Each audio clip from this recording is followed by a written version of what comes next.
یہ 100% کی بات ہے کہ جہاں نکاح نہیں ہوگا وہاں زنا ہوگا، اس لیے شریعت نے نکاح کی اہمیت کو واضح کیا ہے۔ آج جس معاشرے میں نکاح سے فرار اختیار کرتے ہیں، اب دیکھیے وہاں جنسی تسکین کے لیے فحاشی کے اڈے کھولے ہوتے ہیں۔ اسلام نے اس بات کو ناپسند کیا ہے کہ انسان گناہوں بھری زندگی گزارے، اس لیے کہا گیا کہ تم نکاح کرو تاکہ تمہیں اپنے آپ کو پاک باز رکھنا آسان ہو جائے۔ اگر نکاح کا حکم نہ دیا جاتا تو مرد عورت کو فقط ایک کھلونا سمجھ لیتے، عورت اپنے لیے کوئی مقام نہ رکھتی، اس کی ذمہ داری اٹھانے والا کوئی نہ ہوتا۔ شریعت نے کہا اگر تم چاہتے ہو کہ اکٹھے رہو تو تمہیں اس کی ذمہ داریوں کا بوجھ بھی اٹھانا پڑے گا۔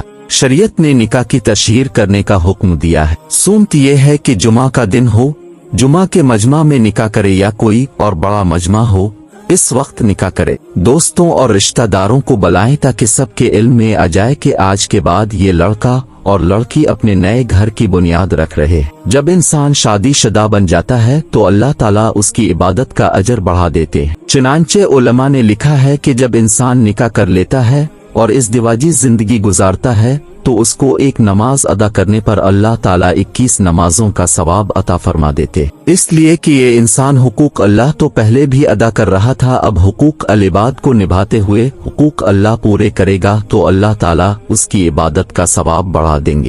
گویا نکاح کے بعد عبادت کا ثواب بڑھا دیا جاتا ہے۔ جب نکاح کیا جاتا ہے تو لڑکے والے لڑکی میں کچھ صفات دیکھتے ہیں اور لڑکی والے لڑکے کے اندر کچھ صفات دیکھتے ہیں، آئیے ذرا ان کا جائزہ لیں۔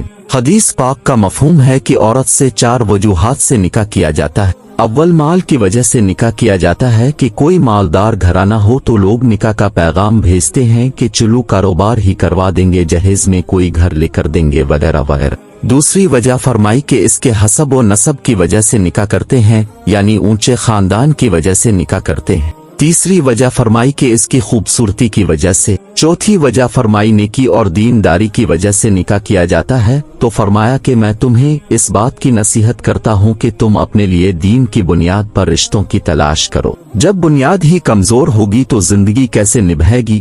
جس نے فقط خوبصورتی کو دیکھا تو بتائیے خوبصورتی کتنے دن رہتی ہے؟ یہ چند سال کی بات ہوتی ہے۔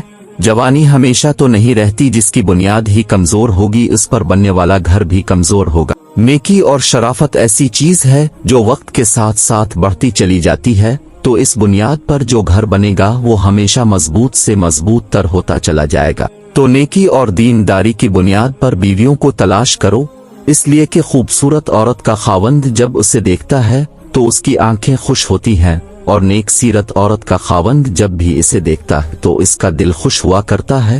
تو آنکھوں کو خوش کرنے کی بجائے اپنے دلوں کو خوش کیا کرو۔ صحیح مسلم شریف کی حدیث ہے، دنیا ایک متاع ہے اور اس دنیا کی سب سے قیمتی متاع نیک بیوی ہے۔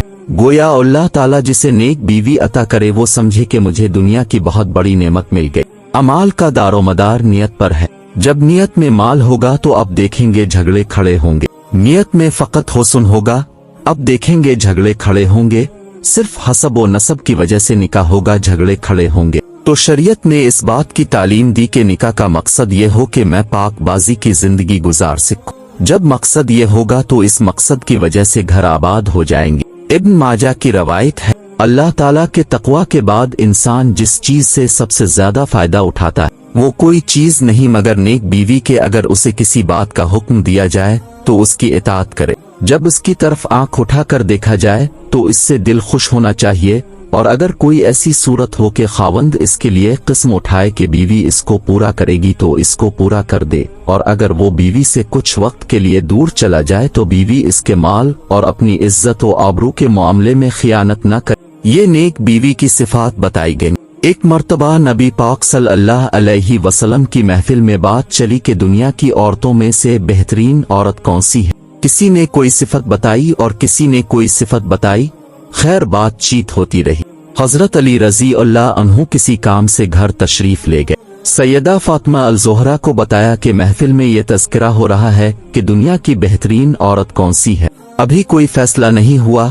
سیدہ فاطمہ الزہرا نے فرمایا میں بتلاؤں کہ دنیا کی سب سے بہترین عورت کون سی ہے؟ فرمایا دنیا کی سب سے بہترین عورت وہ ہے جو نہ خود کسی غیر مرد کی طرف دیکھے اور نہ کوئی غیر مرد اس کی طرف دیکھ سکے۔ حضرت علی رضی اللہ عنہ محفل میں واپس تشریف لائے اور حضور اکرم صلی اللہ علیہ وسلم سے عرض کیا، میری اہلیہ نے دنیا کی بہترین عورت کی پہچان بتائی کہ جو نہ خود کسی غیر محرم کو دیکھے نہ ہی کوئی غیر محرم اسے دیکھ سکے۔ حضرت نبی اکرم صلی اللہ علیہ وسلم نے فرمایا، فاطمہ تو میرے جگر کا ٹکڑا ہے۔ لا الہ الا اللہ۔ اس ویڈیو کو شیئر کریں اور مزید ویڈیوز کے لیے ہمارے چینل کو سبسکرائب کریں۔ شکریہ۔